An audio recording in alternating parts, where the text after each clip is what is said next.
Copper is an amazing antiviral. So especially in a post-COVID world, taking copper daily is a smart way to help give yourself protection and for some of the other benefits associated with copper. But in any case, this is a good study to look at with respect to benefits of copper peptide. Another one is this one over here, and we're going to talk about recovery of stem cells. But just so you can see where this is coming from, it is in this article here, again by Dr. Picard. GHK peptide is a natural modulator of multiple cellular pathways in skin regeneration. If you simply do a search on copper peptide and stem cells, you can find these studies quite easily. You can even just do a Google search on GHKCU and clinical studies. And again, you can find it quite easily. So this article is going to give a great introduction to copper peptide and some of the many benefits that are associated with it. There's one on DNA repair. So there's been a lot of information that's been obtained through clinical studies on the connection between copper peptide and stem cells. I know this was one of the questions that was being asked. So copper peptide acts as what's called a Yamanaka factor. And copper peptide is going to have a number of significant benefits when it comes to stem cells and wound healing.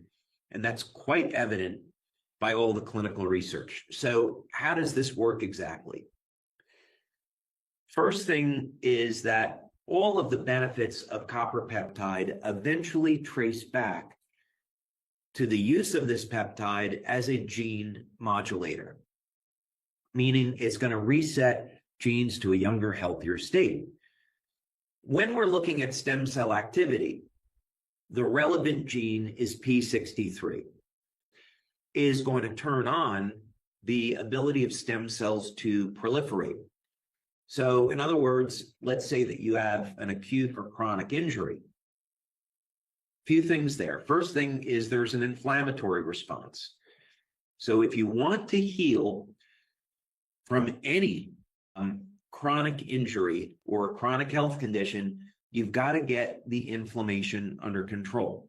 Now, there's ways to do this through your diet, through your lifestyle, through supplementation. We don't make medical claims about the patches.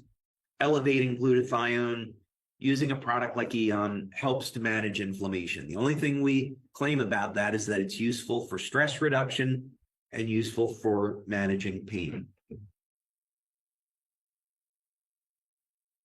Where this matters, though, is that stem cells are going to be killed off by oxidative stress and inflammation. So if you're wondering, why do I have arthritis? How come I haven't healed?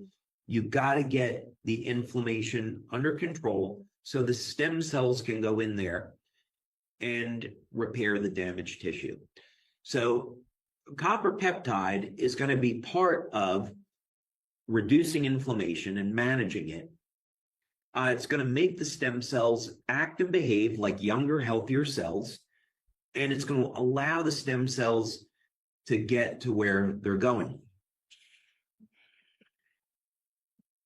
Copper peptide also acts as a Yamanaka factor, meaning that you increase the copper peptide levels in the skin and they revert skin stem cells back over into pluripotent stem cells.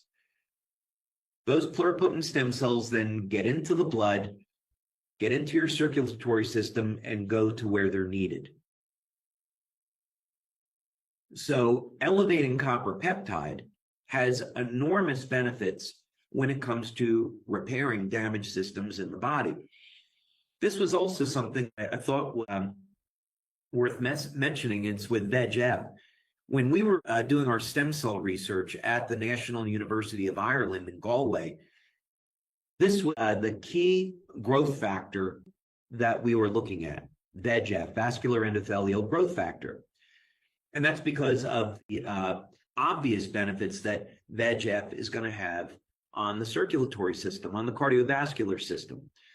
So if you can elevate VEGF, I'm not making a medical claim. This is for injections of copper peptide. Copper peptide injections can be used to elevate VEGF and treat many different types of cardiovascular disease.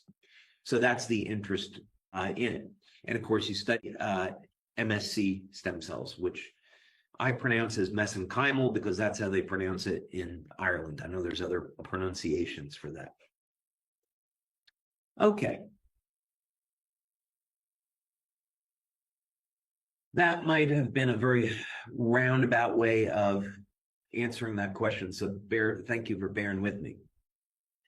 What's your favorite scientific study that you've done so far on X39? I think the favorite is always the first.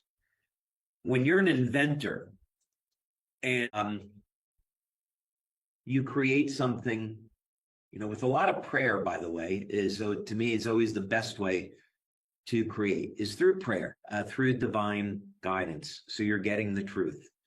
You're looking at nature and turning to nature for examples.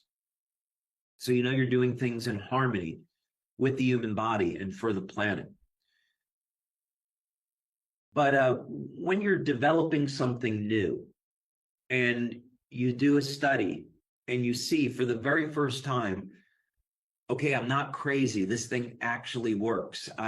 All that time and energy and effort that I spent researching this and believing that there could be an outcome, it actually works. That becomes your favorite study most of the time. That's what I found anyway.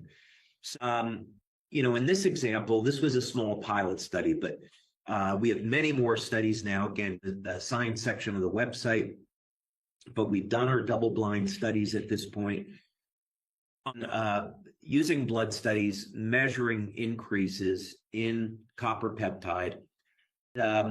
So what we found in this study, which was a pilot, our first one, again, taking people over the age of 60, because that's the group that's going to lowest levels of copper peptide.